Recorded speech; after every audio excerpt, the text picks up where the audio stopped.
I'm going to show you a few more things for those who are still new in trading.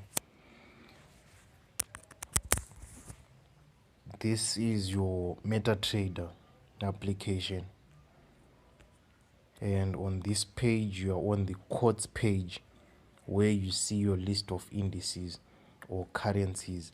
If you are in a financial account, that's where you find currencies like the Japanese yen, Great British pound, and other currencies. And then on the second page there, that will be the chart page. On the chart page, that's where you see how price moves. Okay, if you have recently downloaded your MetaTrader application, your chart will have red and green candles, but later on it can then change to give you black and white candles.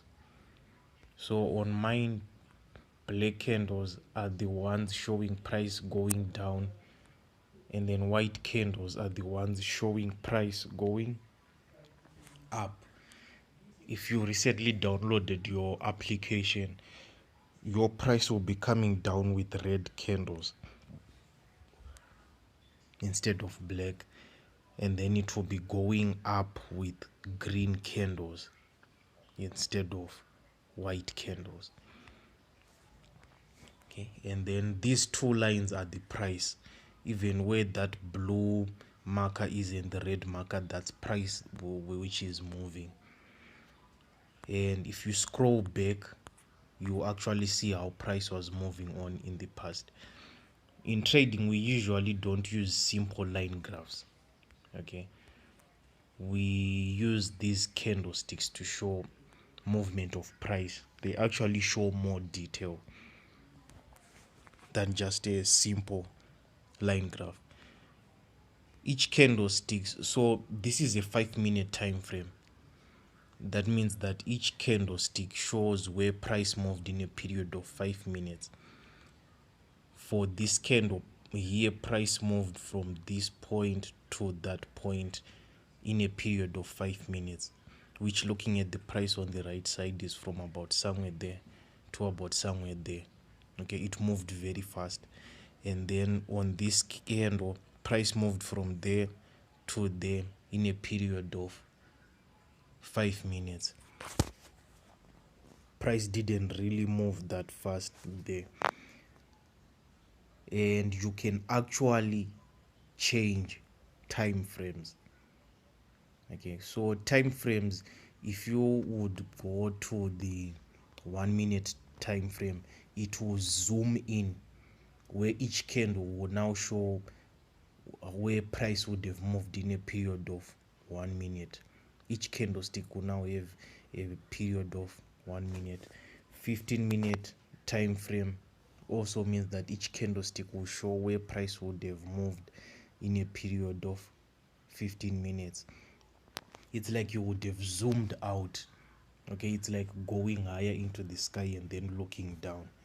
And then you actually have more higher time frames like the 30-minute time frame, 1 hour time frame, the 4 hour time frame, day 1 week time frame, and your 1 month time frame.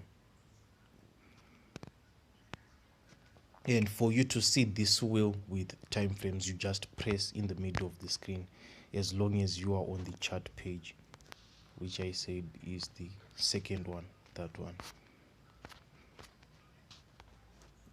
This right there is an indicator. So there are many types of indicators. Indicators are instruments which sometimes you can use to try and predict how price moves, although there are some which are not really effective and some are more effective than others, but they try to show you how price might move. And for you to add indicators, you go to that functions icon, And if you try to add one on your main chart, there are actually many types of indicators, and you can actually even research on the internet how they can be used. Now if you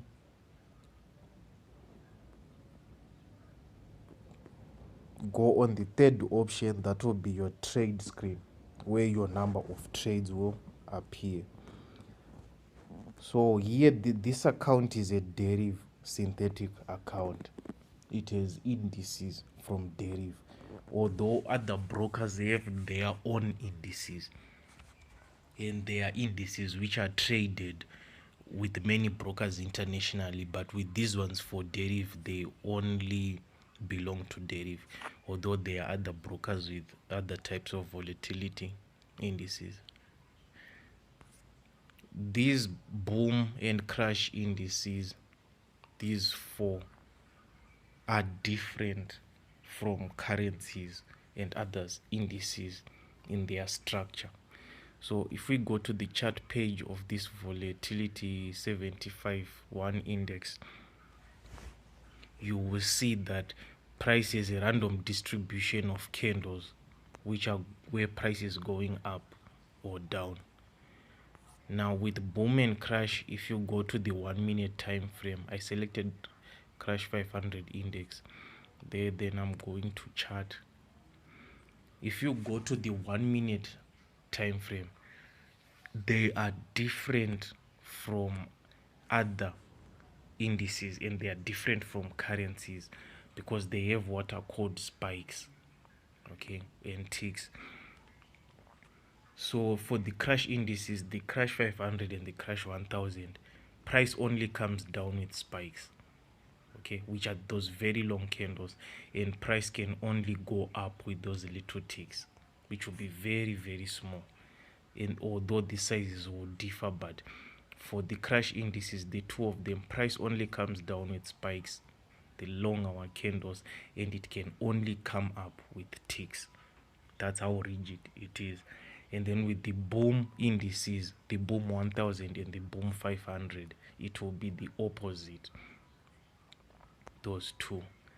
With the boom indices, now price only can go up with spikes, and then it can only come down with those little ticks. With the booms now, the boom 500 and boom 1000 can only go up with those long candles called spikes, and it can only come down with those little candles called ticks, although the lengths will now be the ones which will differ. So that's how different these, how this is how they are unique, these boom and crash indices. But all the other indices and currencies have candles which are just randomly distributed on the 1 minute time frame. Okay, they are just randomly distributed. It's not necessarily spikes or with ticks. Now when you get signals, when you are told which currencies to buy and to sell, sometimes you will be told to move stop loss to entry price. Okay, so to show you as an example, let's say we were at this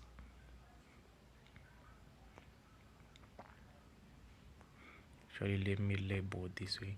Let's say we were at this point in time and we could not yet see this price. Let's say we were at this point, since this is the history where we would be coming from, okay, and price was there, okay. So, and we would be trying to make a sell trade, expecting price to come down.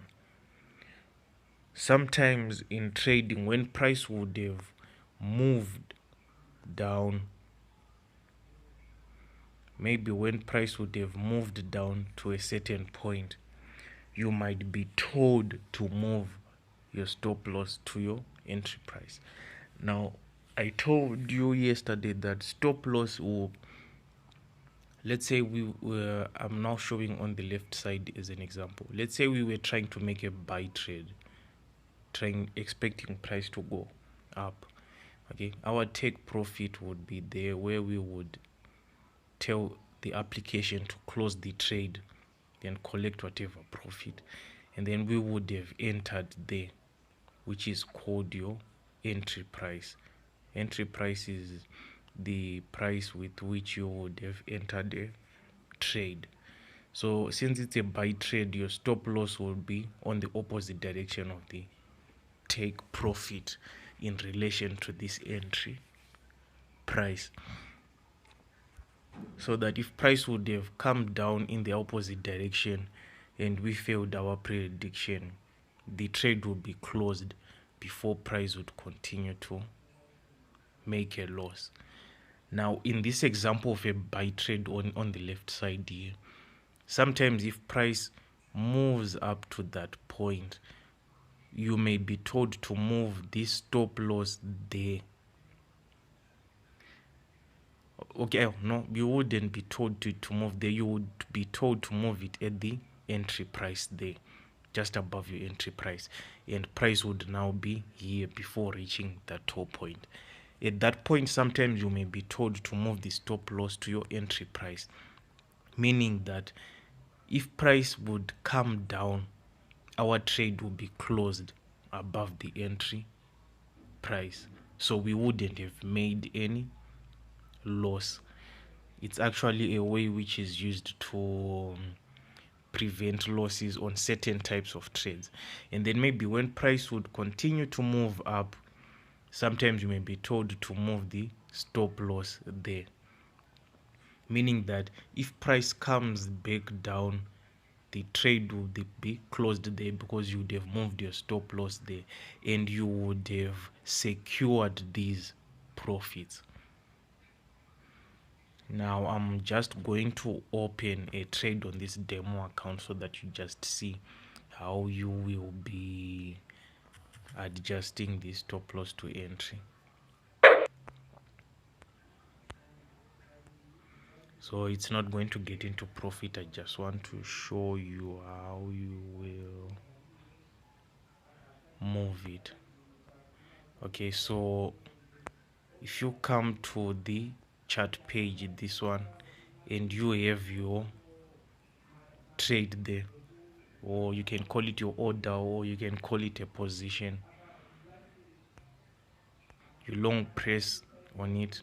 Okay, you would have originally put a stop loss that you would have been given at the beginning of the trade, and now you would have been told to move stop loss to entry or to move it to a certain stop loss. So you go on modify position, and then whatever figure of stop loss which you would have had there originally, you then erase that.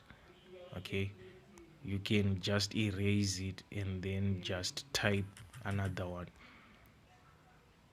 and then after you erase or type another one, you would then select modify, and this modify icon will be in black once you put a stop loss which is behind your entry point, depending on the direction that your trade is going. Right now I'm not able to select it because the stop loss that I entered there is actually maybe too close to the entry point, or maybe it's on the opposite direction. And you can also adjust your take profit in the middle of the trade. Maybe people would have seen that the price would be going in a way in which they are not able to still make a good prediction, and then the price of the instrument or your whatever currency will be on the right side of that page there. Okay, so that's what I'm going to tell you now, and then I'm going to make another more detailed video showing you a few more things.